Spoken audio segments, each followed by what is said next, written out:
I am Sam Bonan from Kandal Province, Cambodia.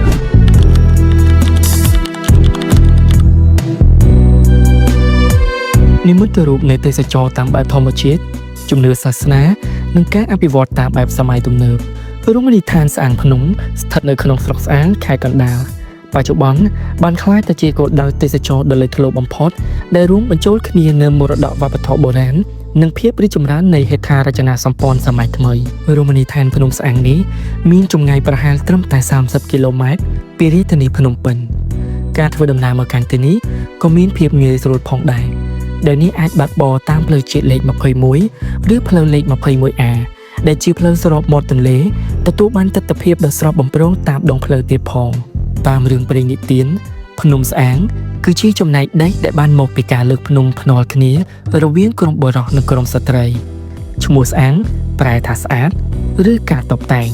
ដែលស័ក្តិសមបំផុតទៅនឹងរូបរាងកូនភ្នំដែលបានដុះឡើងយ៉ាងស្រស់ស្អាតនៅចំកណ្ដាលផ្ទៃទឹកបឹងនិងវាលស្រែដ៏ខៀវស្រងាត់ផ្ដល់នូវទស្សនីយភាពភ្នែកគ្រប់រដូវកាលចំណុចដែលគួរឲ្យភ្ញាក់ផ្អើលនិងមោទនភាពបំផុតនៃពេលបច្ចុប្បន្នគឺការបំពាក់នូវចន្ទាយន្តនៅលើភ្នំស្អាងនេះគឺជាលទ្ធផលដ៏កម្រដែលជួយសម្រួលទៅដល់ចាស់ព្រឹទ្ធាចារ្យជនមានពិការភាពនិងអ្នកទេសចរទូទៅឲ្យឡើងទៅដល់កំពូលភ្នំនិងវត្តអារាមដែលភាពងាយស្រួលបំផុតការបំពាក់ចន្ទាយន្តនេះគឺជាការសម្រួលដល់ទេសចរហើយការឡើងភ្នំលែងជាការហត់នឿយទៀតហើយប៉ុន្តែវាគឺជាការកម្សាន្តតាមបែបសម័យទំនើបដែលផ្ដល់ភាពរីករាយទៅដល់មនុស្សគ្រប់វ័យម្យ៉ាងទៀតនោះតំបន់ភ្នំស្អាងបានប្រែមុខមាត់ថ្មីស្រឡាំងដោយស្ថិតនៅគៀកបំផុតនឹងប្រលានយន្តហោះអន្តរជាតិដេជោ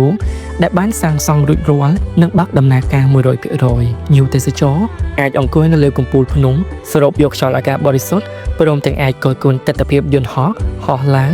ឬក៏ចុះចតបានយ៉ាងច្បាស់ការអភិវឌ្ឍផ្លូវថ្នល់ខ្វាត់ខ្វែងឆ្ពោះទៅការប្រលានយន្តហោះបានធ្វើឲ្យការធ្វើដំណើរពីភ្នំពេញមកកាន់ភ្នំស្អាងមានភាពរហ័សនិងងាយស្រួលបំផុតសម្រាប់ភ្ញៀវទេសចរចំណុចទាក់ទាញដែលមិនអាចរំលងបានគឺរសជាតិអាហារដ្ឋាននៅតាមជើងភ្នំស្អាងមាន់ស្រែដុតបុកគ្រឿងស្រស់ៗត្រីបឹងធម្មជាតិអាំងនិងកែបបោកដែលមានរសជាតិឈ្ងុយឆ្ងាញ់តាមបែបអ្នកស្រុកស្អាងអន្លក់ខ្ចីផ្លែត្នោតនិងបន្លែដែលដុះនៅតាមវាលស្រែជុំវិញភ្នំត្រូវបានយកមកបម្រើជូនភ្ញៀវទេសចរភ្លាមភ្ញៀវទេសចរទាំងអស់អាចមកអង្គុយសម្រាកនៅក្នុងរោងមាត់ទឹកជាលក្ខណៈគ្រួសារស្រូបយកបរិយាកាសត្រជាក់ត្រជុំនិងញ៉ាំអាហារដ៏ឈ្ងុយឆ្ងាញ់រមណីយដ្ឋានភ្នំស្អាងសពថ្ងៃនេះ